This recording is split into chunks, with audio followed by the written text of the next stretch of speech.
नमस्कार, आप live cities देख रहे हैं। मैं हूं जय शुक्ला। बिहार में बाढ़ की त्रासदी के बीच भी अपराधियों की बंदूकें शांत नहीं हैं।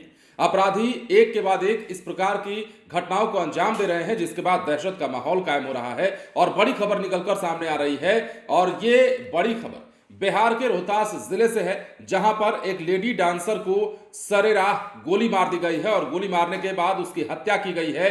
हत्या के बाद हड़कंप मचा है और सड़क को जाम करने के बाद जमकर हंगामा भी हुआ है।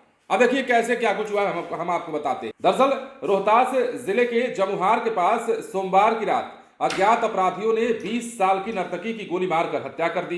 घटना के बाद शव को लेकर परिजनों ने पोस्ट ऑफिस चौराहा के पास सड़क जाम किया, जमकर हंगामा किया। कुछ देर बाद ही सासाराम एसडीएम आशुतोष रंजन और एसडीपीओ दिलीप कुमार के आश्वासन के बाद परिजनों ने शव को सड़क से हटाया। मृतका 20 वर्षीय एक लड़की थी और जिसका नाम आरती कुमारी था। सासाराम क्षेत्र के विश्रामपुर की रहने वाली थी। मृतका डांसर के रूप में कार्य करती थी और मृतका की बहन मुस्कान कुमारी ने बताया कि सोमवार की शाम उसे किसी ने मोबाइल देने के लिए डेहरी बुलाया था और रात 8:30 बजे यह सूचना मिली कि अज्ञात अपराधियों ने गोली मारकर उसकी हत्या कर दी।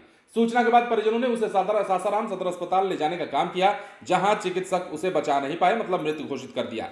आक्रोशित परिजनों ने मृतका के शव को पोस्ट ऑफिस चौराहे के पास रखकर सड़क जाम किया और विरोध प्रकट भी किया।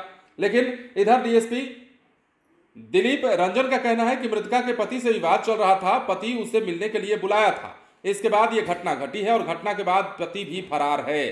पुलिस हर एंगल से जांच कर रही है। परिजनों को आश्वासन दिया गया है कि अपराधी चाहे जो कुछ भी हो, जो भी हो, उसे पकड़ लिया जाएगा। और सबसे ज्यादा शक की सुई जो है पति पर घूम रही है, क्योंकि पति ने फोन करके बुलाया था और घटना के बाद पति फरार है, वो सामने नहीं आ रहा है। तो ये तस्वीर निकलकर सामने आई है। इसलिए हमने कहा कि बिहार में चाहे हालात जैसे भी रहें, परिस्थितियां जैसी भी रहें, लेकिन अपराधियों के द्वारा इस प्रकार की घटनाओं को अंजाम देने का सिलसिला नहीं थम रहा है। और इसकी दीवानगी एक बार फिर से रोहतास जिले में देखी है, जहां पर एक नर्तकी की गोली मारकर हत्या की गई है और हत्या के बाद परिजनों का आक्रोश फूट पड़ा, जिसके बाद उन्होंने सड़क जाम किया, शव को सड़क पर रखा और सड़क पर आक्रोशित हो गए। लेकिन अधिकारियों के समझाने बुझाने के बाद उन्होंने मामले को शांत किया और शव को ले जाकर फिर वहां से हटाया। लेकिन यह बात है कि रोहतास में ही सिर्फ नहीं ऐसी घटना हो रही है, बल्कि बिहार में लॉ एंड ऑर्डर पर सवाल लगातार उठते रहे हैं।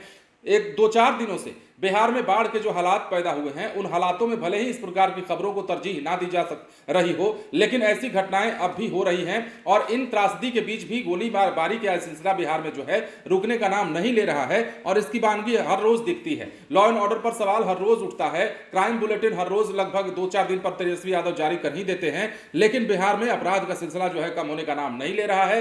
गोलीबारी की घटनाएं हो, अपराध की घटनाएं हो, लूटमार की घटनाएं हो, सरकारी लोगों से जब सवाल पूछिएगा, सरकार के नेताओं से जब सवाल पूछिएगा, तो वो 15 साल पीछे चले जाते हैं और वहां से अपनी तुलना करने लगते हैं। सवाल वही का वही रह जाता है कि बिहार में आखिर अपराधियों का यह तांडव कब तक रुकेगा। बने रहे लाइव सिटीज के साथ। धन्यवाद।